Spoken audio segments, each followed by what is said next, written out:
À l'Écho, Emmanuel Le Chypre nous promet une rentrée catastrophique sur le front de l'emploi, mais il y a quand même des raisons d'espérer. Bah oui, évidemment, il ne s'agit pas de dire que la rentrée sera un chemin pavé de roses. Oui, le chômage va augmenter, mais sans doute moins qu'on le croit et sans doute moins longtemps, aussi sur une période moins longue qu'on le croit.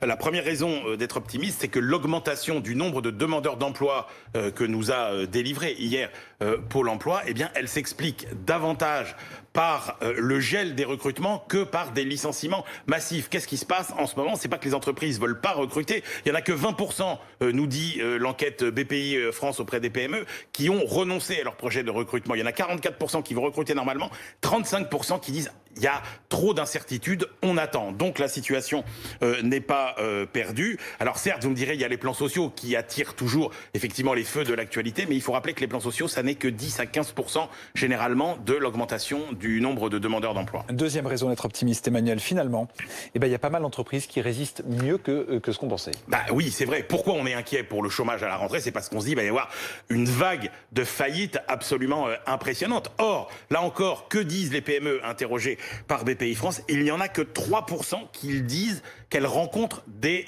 problèmes de trésorerie insurmontables. 3%, c'est quand même pas beaucoup. Donc la situation financière, elle n'est pas si mauvaise que ça. Et puis, de quoi a besoin une entreprise? Qu'est-ce qu'elles disent aujourd'hui? Attendez, notre situation financière, ça va. Ce qu'on veut, c'est des clients.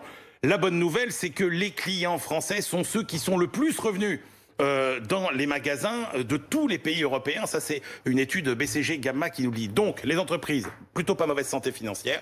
Et les clients sont quand même en partie revenus, sauf dans les secteurs sinistrés comme le voyage, le tourisme, etc.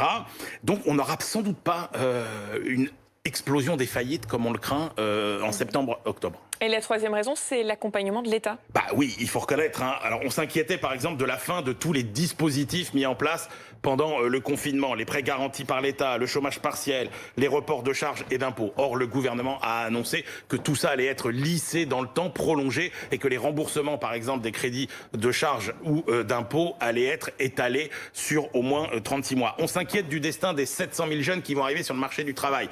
Les économistes disent que la prime de 4 000 € mise en place par le gouvernement pour inciter les entreprises à les recruter est plutôt un dispositif efficace. Il va falloir mieux accompagner les chômeurs. Elisabeth Borne, la ministre du Travail, annonce que les effectifs de Pôle emploi vont augmenter.